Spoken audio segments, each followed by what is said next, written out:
परम पूज्य संत श्री आसाराम जी बापू बता रहे हैं श्राद्ध कितने प्रकार के होते हैं। श्राद्ध के अनेक प्रकार हैं। नित्य श्राद्ध, काम श्राद्ध, एकोदिष्ट श्राद्ध, गोष्ठ श्राद्ध आदि। नित्य श्राद्ध ये श्राद्ध जल द्वारा, अन्न द्वारा प्रतिदिन होता है। श्रद्धा विश्वास से किए जाने वाले देव पूजन, माता पिता एवं गुरुजनों के पूजन को नित्य श्राद्ध कहते हैं। अन्न के अभाव में जल से भी श्राद्ध किया जाता है। काम्य श्राद्ध, जो श्राद्ध कुछ कामना रखकर किया जाता है उसे काम्य श्राद्ध कहते हैं। वृद्ध श्राद्ध, विवाह, उत्सव आदि अवसरों पर वृद्धों के आशीर्वाद लेने हेतु किया जाने वाला श्राद्ध वृद्ध श्राद्ध कहलाता है। संपीड़ित श्राद्ध, संपीड़ित श्राद्ध सम्मान हेतु किया जाता है। पार्व श्राद्ध, मंत्रों से पर्वों पर किया जाने वाला श्राद्ध पार्व श्राद्ध है, जैसे अमावस्या आदि पर्वों पर किया जाने वाला श्राद्ध। गोष्ठ श्राद्ध, गौशाला में किया जाने वाला श्राद्ध गोष्ठ श्राद्ध कहलाता है। शुद्धि श्राद्ध, पापनाश करके अपनी शुद्धि कराने के लिए जो श्राद्ध किया जाता है वह है शुद्धि श्राद्ध। दैविक श्राद्ध, देवताओं की प्रसन्नता के उद्देश्य से दैविक श्राद्ध किया जाता है। कर्मांग श्राद्ध, आने वाली संतति के लिए गर्भाधान, सोमयाग, सीमंतोन्नयन आदि जो संस्कार किए जाते हैं उन्हें कर्मांग श्राद्ध कहते हैं। तुष्टि श्राद्ध, देशांतर में जाने वाले की तुष्टि के लिए जो शुभकामना की जाती है उसके लिए जो दान पुण्य आदि किया जाता है उसे तुष्टि श्राद्ध कहते हैं।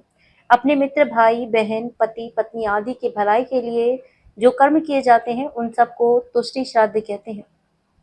श्राद्ध योग्य तिथियां, ऊंचे में ऊंचा सबसे बढ़िया श्राद्ध श्राद्ध पक्ष की तिथियों में होता है। हमारे पूर्वज जिस तिथि में इस संसार से गए हैं श्राद्ध पक्ष में उसी तिथि को किया जाने वाला श्राद्ध सर्वश्रेष्ठ होता है। जिनके दिवंगत होने की तिथि याद ना हो उनके श्राद्ध के लिए अमावस्या की तिथि उपयुक्त मानी गई है।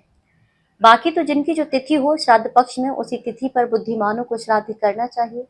ईश्वरन शक्ति, धारणा शक्ति, पुत्र पौत्रादि एवं ऐश्वर्य की वृद्धि होती है। वह जो पूर्णमासी के दिन श्राद्धादि करता है उसकी बुद्धि पुष्टि पर्व का पूर्ण फल भोगता है।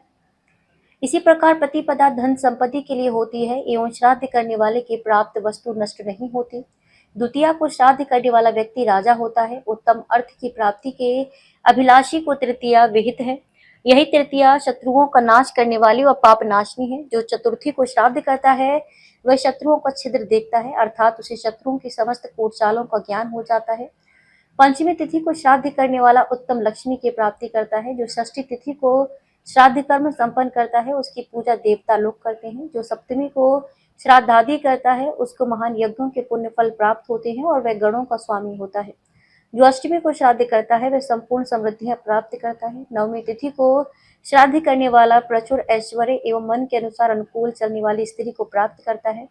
दसवीं तिथि को श्राद्ध करने वाला मनुष्य ब्रह्मत्व की लक्ष्मी प्राप्त करता है। एकादशी का श्राद्ध सर्वश्रेष्ठ दान है। वह समस्त वेदों का ज्ञान प्राप्त कराता है। उसके संपूर्ण पाप कर्मों का विनाश हो जाता है तथा उसे निरंतर ऐश्वर्य की प्राप्ति होती है। द्वादशी तिथि के श्राद्ध से राष्ट्र का कल्याण तथा प्रचुर अन्न की प्राप्ति कही गई है।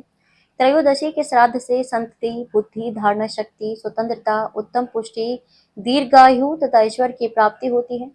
चतुर्दशी का श्राद्ध जवान मृतकों के लिए किया जाता है तथा जो हथियारों द्वारा मारे गए हों उनके लिए भी चतुर्दशी को श्राद्ध करना चाहिए।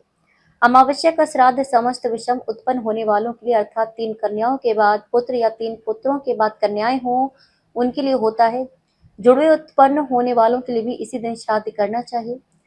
सधवा अथवा विधवा स्त्रियों का श्राद्ध अश्विन, गुजरात, महाराष्ट्र के मुताबिक भाद्रपद कृष्ण पक्ष की 9वीं तिथि के दिन किया जाता है। बच्चों का श्राद्ध कृष्ण पक्ष की त्रयोदशी तिथि को किया जाता है।